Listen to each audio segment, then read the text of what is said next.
Michael G says, I just bought the Atom low volume, low pressure X88 Infinity. Please tell me the PSI for epoxy, primer, sealer, base coat, and clear. So Michael G, are you a VIP? Because we talk about this extensively in VIP and all the other free trainings that I have also. We have articles and step-by-step videos that take you through this process. It might be easier for you to learn through that. Just curious. So don't forget to click the link to get the free Autobody training that I'm sending you right here down below. Check your screen. But as far as the settings, when you're spraying primers, you can spray anywhere from 18 to 22 pounds, give or take, trigger pulled with primers. Base coat, clear coat, 23 to 25.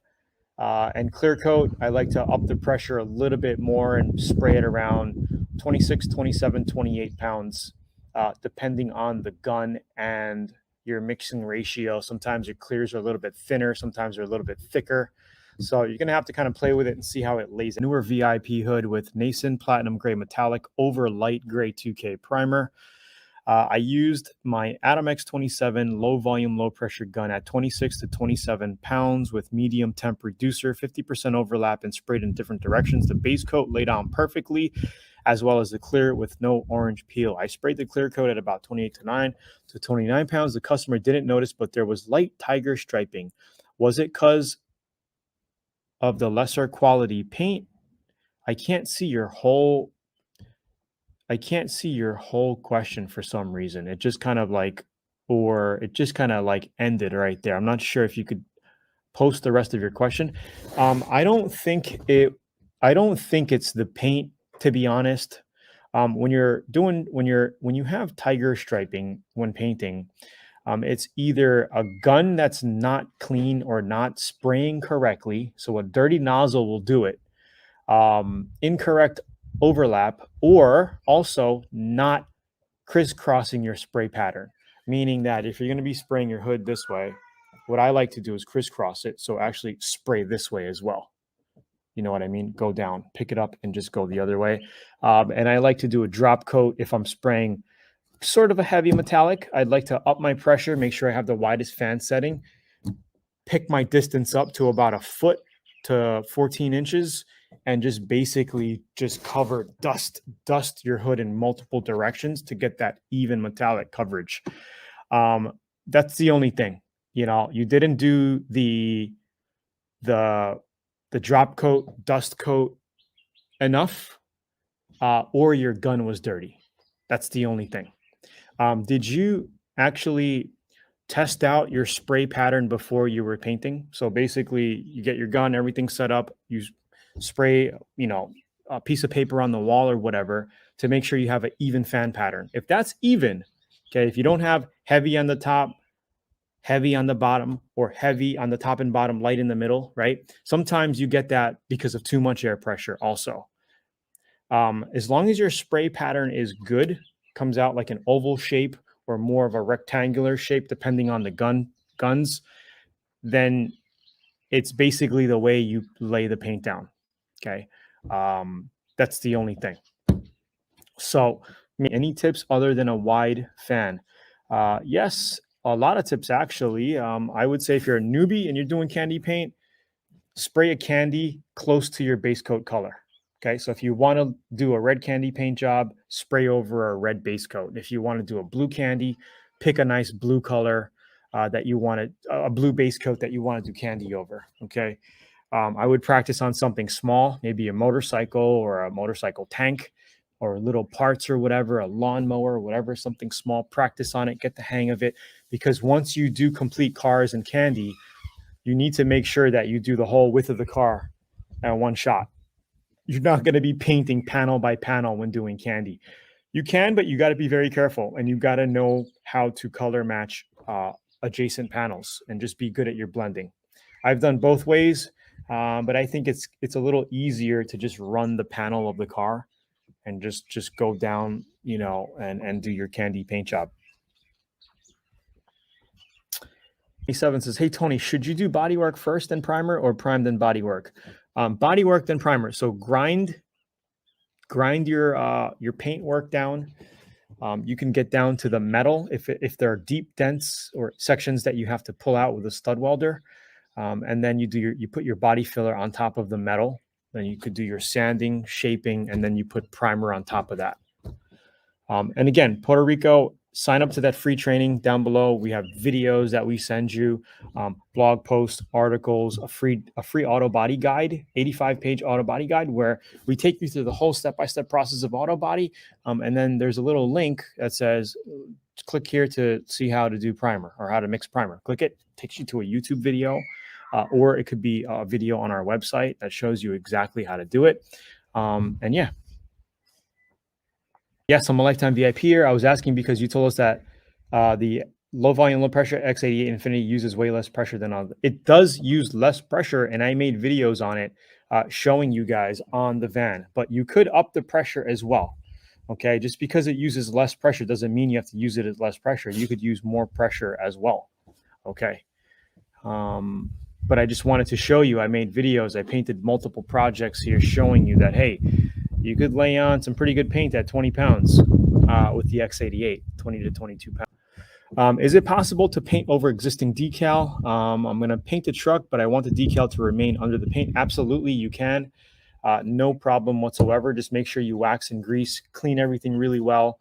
Not too much because you don't want to ruin the decal. And make sure you make sure the lint, there's no lint around the decal, because sometimes if you tack it, some of the tack rag fiber will stick on the edges of the decal. And if you don't spot that out and take it out, when you clear it, you're going to have like a little lint around that area. So just be careful. And yes, you don't have to sand it or anything. Just make sure it's clean, tacked. You can clear coat right over a decal and bury it. We have extensive videos in VIP where we clear over all kinds of custom decals that we did on other projects. Pinstriping, sometimes you want to bury the pinstriping. Sometimes you want to clear coat over decals. We show you all of that. Yes, it looked good before. I did not mix paint in between. Well, yeah, that's important. You need to mix the paint in between coats.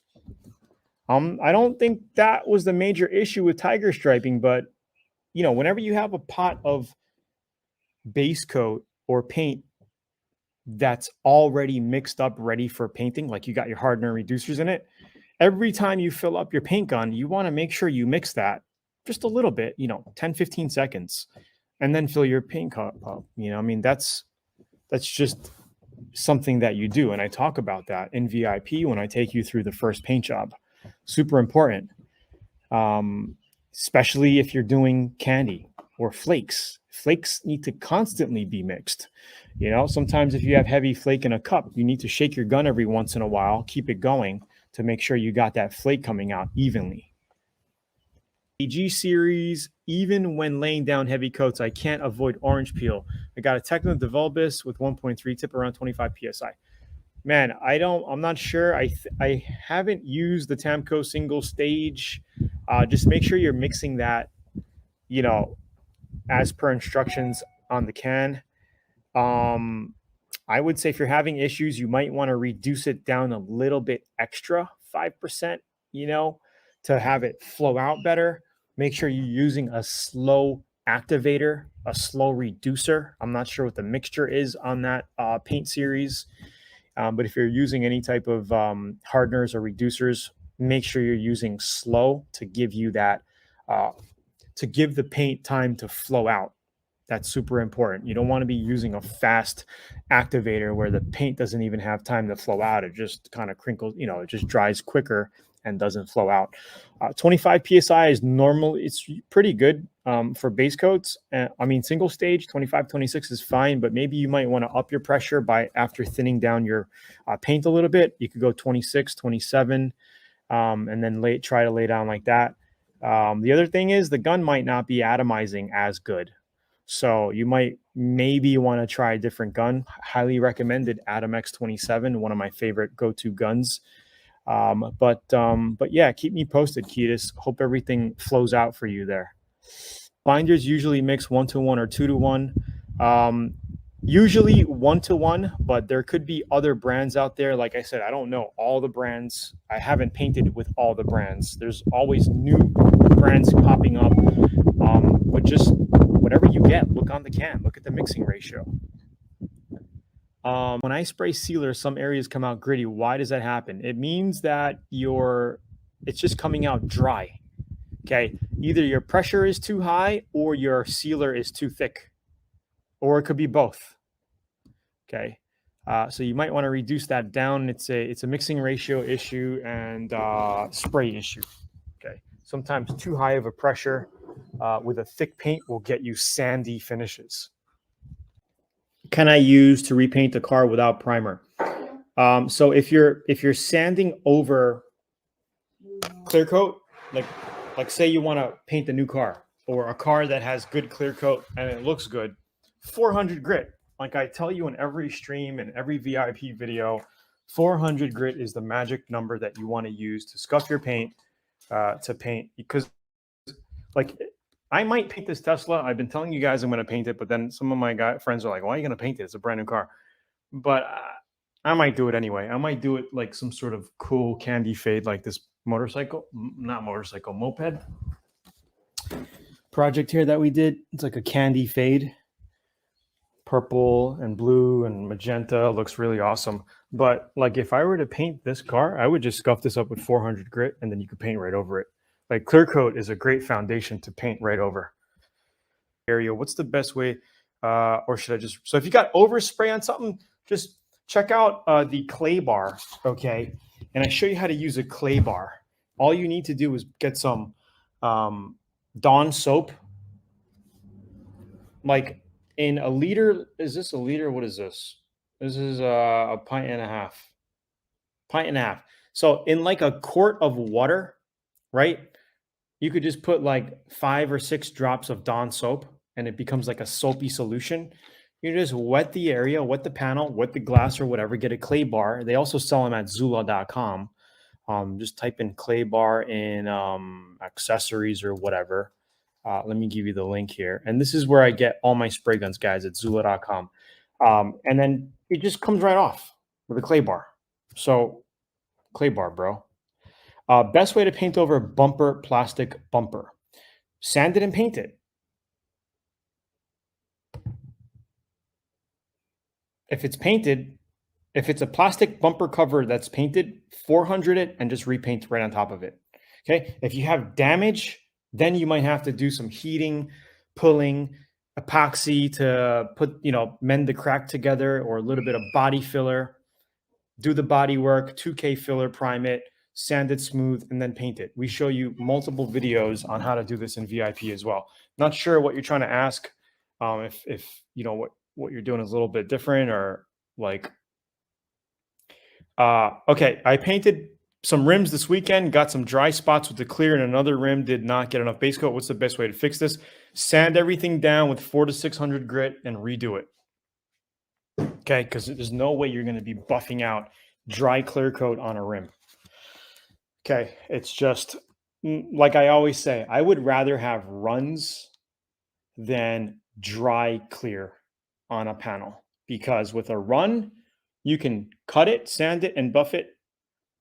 If it's dry, sometimes, okay, if you have a good first coat on your clear coat and it's pretty thick, your second coat lays on dry, you could sand that and buff it.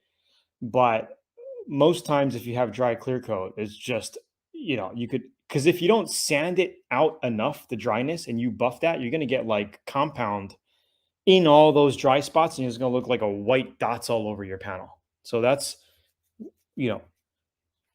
mix paint good in the fridge for the next day. I think I remember you talking about that in the past video. I mixed too much last night and I got it in the fridge. So I've heard other guys talk about that. I've tried it for primer and it pretty much worked. You just got to warm it back up to room temperature, but it's not something I do all the time. I very rarely do that.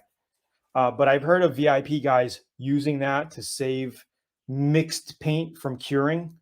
But base coats, you don't have to worry, because base coats, you're not mixing anything in except for reducer, right? So you don't have to worry about it hardening. Awesome.